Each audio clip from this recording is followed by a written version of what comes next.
Hello everyone and welcome back to Dissecting Dimensions, a series of videos made by yours truly breaking down every single franchise represented inside LEGO Dimensions. Oh man, we're finally here. I've been wanting to get into the Portal content featured in this game ever since I started up this project because Portal 1 and Portal 2 are games that I have replayed a countless number of times due to its incredibly fun puzzle solving elements and design. Thinking with portals, a phrase that was thrown around left and right when these games were new and all the rage on the internet. I still remember it like it was yesterday, when the cake was a lie, everybody was head over heels for the companion cube. Man, I bought Portal 2 like day one, I'm pretty sure, and was instantly immersed in the various levels of Aperture Science for hours on end. And sure, while I can fly through the game nowadays in like 3 hours time, if not less, back during my first playthrough I was just taking it all in. So many quotable lines, so many memorable moments, great achievements, and the trio of GLaDOS, Wheatley, and Cave Johnson just make that game so much more than a basic 3D puzzle game. Valve really outdid themselves with these games, and it's a shame they don't know how to count to 3, because between this and Left 4 Dead, I was not a happy customer during the 2010s decade, as I'm sure many Valve fans were. Haven't played the Half-Life series personally very much, but I'm very aware of how badly people want a Half-Life 3. But hey, eventually Back 4 Blood was made as a successor to the Left 4 Dead series, and I've poured so many hours into that game already, so if that can happen, maybe we'll get some sort of Portal sequel someday. But enough about that, this is a video about the Portal content featured in LEGO Dimensions, so let's shift gears over to that now that we've got the brief background out of the way. The game is built around the mechanic of shooting orange and blue portals at these white walls so that you can access different areas around various testing chambers, placing cubes on buttons, timing energy spheres, deflecting lasers, dodging turrets, and so much more. LEGO Dimensions takes everything people know about Portal and freaking runs with it, so before I dive into all the references and other great details, let's go ahead and start with Shell's character bio.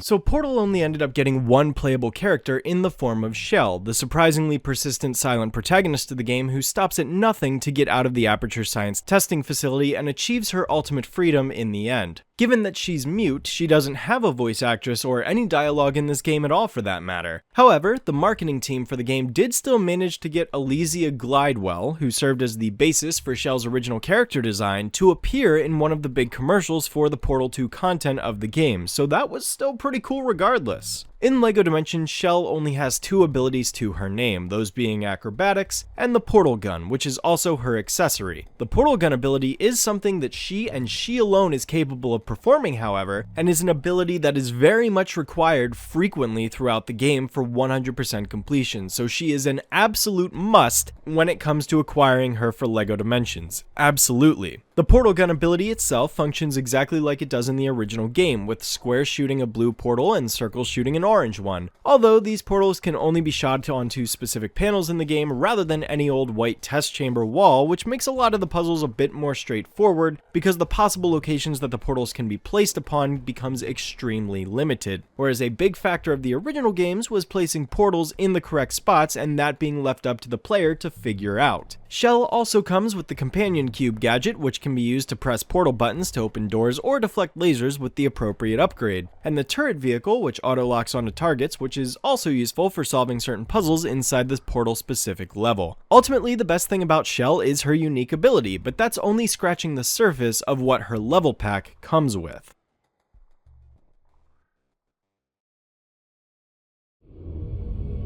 This doesn't look like a bakery. We just got back from the past. Maybe this is a futuristic space bakery? Is that you? Huh? How did you escape from your... No, you're not her. You're just another unwelcome visitor.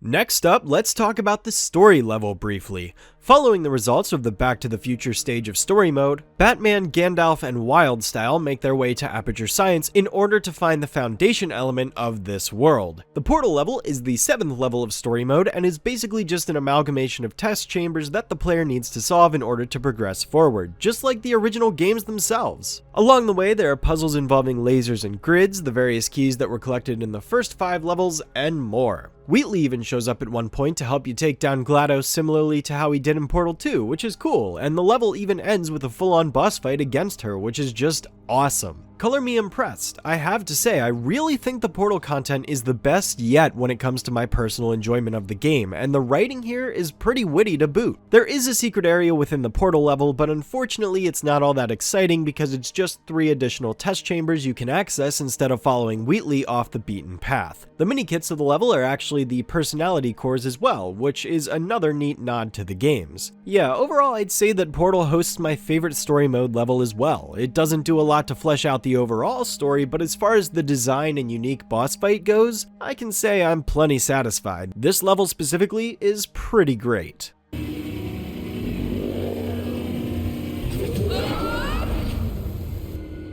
Why do they always leave me?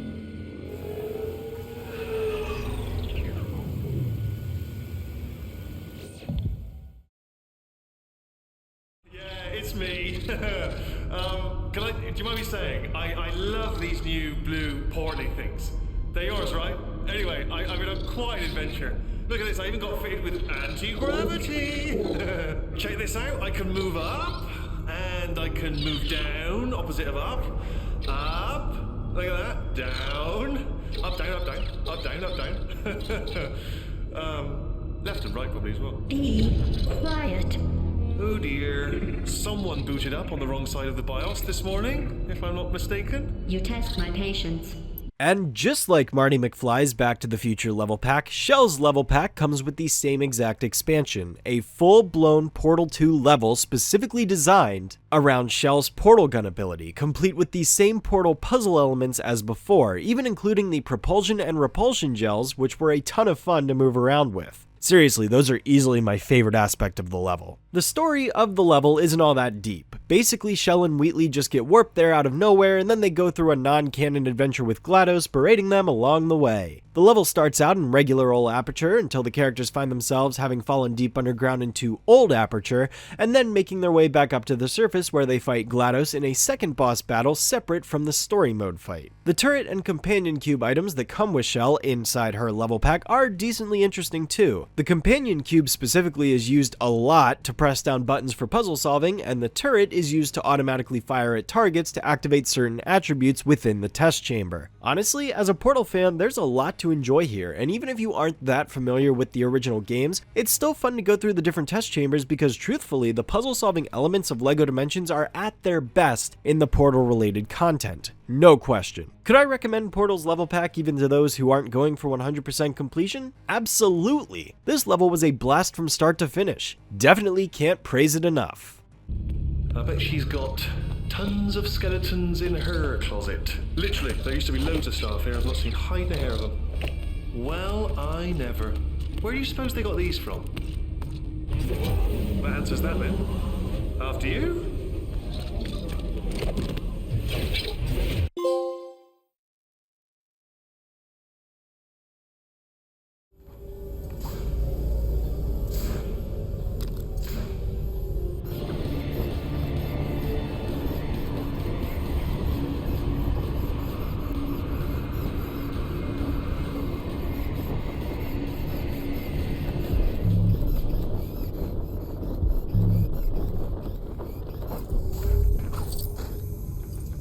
Alright, so the Portal 2 Adventure World. Ah man, where to begin? There are references galore here. The sheer number of callbacks and homages to the original 2 games are just insanely detailed, and is easily the adventure world I think I've seen the most amount of love or passion come out of yet. Nearly every element from the puzzles featured in Portal, such as the aforementioned gels and grids and lasers and cubes, are implemented into 1 or more puzzles each, and there are just an immense number of NPCs present in the environment, ranging from Wheatley and GLaDOS to Cave Johnson to the Adventure, Cake, and Space Cores. Atlas and Peabody even get referenced in the Scarecrows up top on the wheat field, which is a reference to the ending of Portal 2 following the opera sequence. And to top all of this, all of the voice cast from the games reprise their roles here. They actually got Ellen McLean, Stephen Merchant, and J.K. Simmons to all reprise their roles, which is incredible. Now, I could go on and on about every little reference here and there, but honestly, I don't want to divert too much from the standard format that I've been using so far. So with that said, let me just acknowledge that the red brick of this adventure world is the Aperture Enrichment Detector, allowing you to see where all of the available character quests are located across any overworld. Honestly though, I find this upgrade to just be useless because there's a giant radar in the bottom corner that displays where all of them are located already, so this just feels a bit redundant and unnecessary. Oh, and there are 3 races available in this world, one of which is located in the wheat field that just made me dislike the way the Batmobile controls even more. I mean, I was that close to finishing the race with so much time to spare, and yet it was near impossible for me to precisely align myself properly with the ramp that I needed to launch off of, to the point that I just gave up on the vehicle after several tries and switched to Supergirl so I could just brush through it with ease. Kinda sucks all the fun out of the race, you know?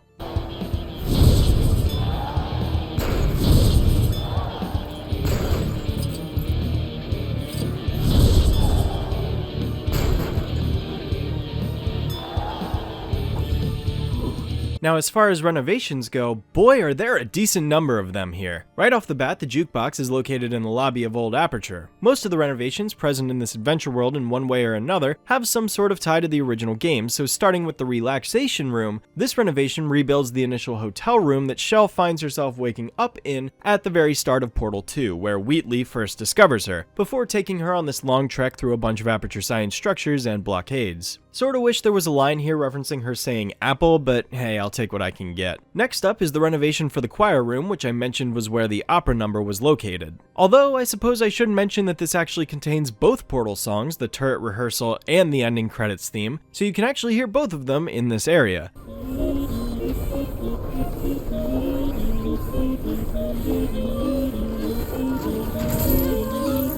What's funny about this room though is that throughout the duration that you run around the area, GLaDOS is constantly remarking how obnoxious the noise is. Speaking of GLaDOS, there's also the picture room, which contains a Lego-ified version of the picture frame showing Cave Johnson and Carolyn together, Carolyn being the implied core conscious of GLaDOS. And yet another reference to Portal 2 nearby is for the renovation of the Science Fair / Take Your Daughter to Work Day room, an event in which Shell herself actually ended up attending as one of the daughters, believe it or not. This is a reference to a prominent moment in Portal 2 in which GLaDOS recounts having a distant memory of that day. Portal's got some pretty great storytelling, I can't deny that. Last but not least comes the final renovation in the form of the turret construction room, which was a location featured in the sequence in Portal 2 where Wheatley and Shell are attempting to shut down GLaDOS' methods of defeating her. As far as the quests go, well, these are probably some of my favorites yet. First things first, I'm going to go ahead and start with the mini-kit, which consists of a pipe system that filters propulsion and repulsion gel. This is actually the first instance of a mini-kit actually being considered a mainline quest, believe it or not,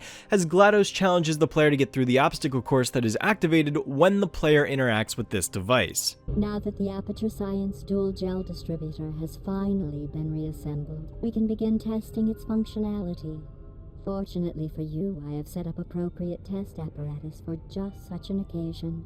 It's really cool and probably my favorite of the questlines featured in this adventure world given its unique environment and challenge using the portal gun to navigate around the area. Definitely feels the most puzzle platformy of all the quests, so I welcome it with open arms. Head on up not too far from there and you can actually discover GLaDOS' other quest in this adventure world. This next test involves Aperture Science material wealth incrementation spheres. Based on its current data detailing your pathological compulsion to collect everything in sight, the Enrichment Center has every confidence in your success. Unfortunately, it's just another collect all the items mission though, in the form of these golden spheres, which are actually a reference to the spherical objects mostly seen in the hard modes of the Portal games. Yet another obscure but cool reference. They aren't too hard to find, however, but as always make sure you get all 10 before starting another quest, otherwise your progress will reset back to 0. The third quest is located nearby as well and is given by Wheatley, who is trying to get these Frankenstein Turrets, yes, another reference to the games, to walk on their corresponding buttons, which of course is a reference to that initial cutscene when the player meets Wheatley again and he gets frustrated with the Frankenstein Turrets because they won't solve any puzzles for him. Oh, hi there. Spot of luck you came by. I've actually been in here literally for hours trying to get these boxes to walk onto their assigned buttons, and they're just not getting it. I don't know why. Maybe it's me. You know, maybe my teaching methods are just too theoretical. Trouble is, it's very hard to have a hands-on approach when you don't have hands. You know, I mean, it's my fault. I hold up my hands. I mean, I don't because I don't have any. But you know, you take my point. Anyway, would you just give them a nudge in the right direction? Be a friend. High five. No, I can't do that. This mission is pretty self-explanatory. You can get the turrets to follow you by pressing the circle button, and then you just lure them to where you need them to go, whether it is via the excursion funnel or the aerial faith plate. This is one of those fun yet simple puzzles that doesn't ask too much of the player, and speaking of missions that require the player to escort Frankenstein Turrets somewhere... What? Go on. I know you're dying to say it. I see it in your eyes. You want to say, I told you, Wheatley. I said you were too hard on those poor little mutant boxes. Whose only ever crime was trying to make their daddy proud. Now they've run away from home. Each of them hiding glad knows where, scared and alone in some dark dingy corner of the lab. You want to say I'm a monster? Well, I'm not a monster! I'm not a monster! I mean, I am the monster, yeah. Yeah, I mean, I am in a sense, and if my little boxes were here, I'd say that. I'd tell them that, but they're not. I mean, well, they could be. Have a look around. Yep, there is another quest given by Wheatley, which now asks the player to find the turrets that are scattered in the nearby area and bring them back to him. Kind of an inverse of the previous mission we just went over. Again, it's fine, a bit of a different take on collection missions, but nothing extraordinary. Then we get to Cave Johnson's mission. Those of you who volunteered to be injected with praying mantis DNA, I've got some good news and some bad news. Bad news is we're postponing those tests indefinitely. Good news is we've got a much better test for you, fighting an army of mantis men. Please move to the designated marker and assume your chosen combat stance. You'll know when the test starts. If you've played Portal 2, you might remember this one line Cave Johnson has about 2 different tests set up for their test subjects. One for the repulsion gel and another for fighting a bunch of mantis men. Well, it turns out LEGO Dimensions actually decided to run with that idea because the game took that one-off dialogue line and made an entire mission based off of it, in which you fight a gauntlet of 30 different mantis men that come swarming after you. It's, well, okay, no, it's not different from any other beat up all the enemies missions, but I enjoyed the concept here enough to give it a pass because of how referential it was. Plus, Cave Johnson's narration during it is just exquisite through and through. Next, we have a mission given by none other than the Cake Core of all things. Cake ingredients ready. User input required to complete baking process. Please select the correct ingredients on the console.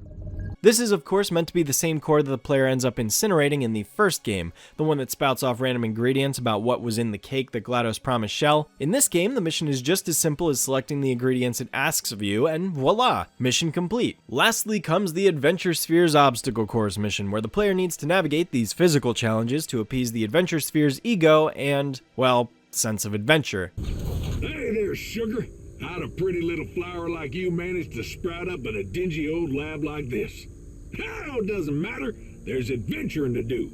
They're just 3 contained challenges that won't take long to complete, but honestly just seeing the adventure core again is more than enough to put a smile on my face. I will say though, I am a little disappointed that the fact core doesn't make an appearance anywhere in this adventure world, because that one's my favorite one. Oh well, I'll still gladly take everything else we did end up getting though. Other gold bricks worth noting, there are 5 television screens located around the adventure world that have an image of Wheatley on them, who talks to the player whenever they get close enough to their vicinity. If you smash all 5, you end up getting a gold brick for it, which is a direct reference to the trophy and or achievement from Portal 2 that is unlocked if the player breaks a certain number of Wheatley's monitors in the final third of the game. There's also the gold brick that is accessed via the DeLorean panel, which takes the player into a test chamber that I presume to be similar to the room in the first Portal game where the player acquires the dual portal device that enables them to be able to shoot orange and blue portals. Oh, and as for the other mini-kit challenge, just like Back to the Future, there are 2 present here, with the mini-kit from the Shell level pack just being a different copy of Biff Tannen's car minigame, except this time you're riding potatoes instead. Just press the correct button before the timer ends and you complete the mission. A little disappointing, not gonna lie, but I guess it's fine, I suppose. That first mini-kit was excellent. Overall, I can highly recommend the Portal Adventure World as one of the best love letter worlds full of great and diverse challenges and objectives,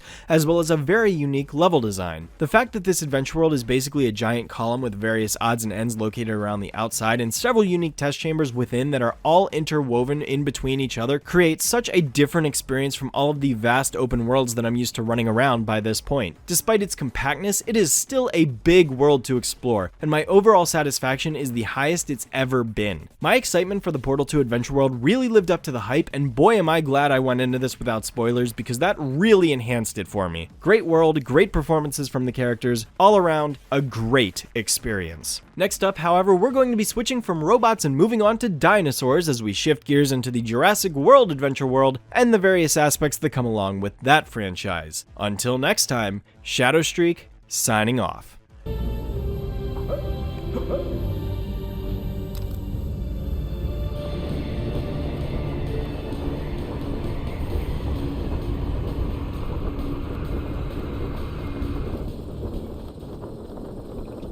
Now I know how pteranodons feel!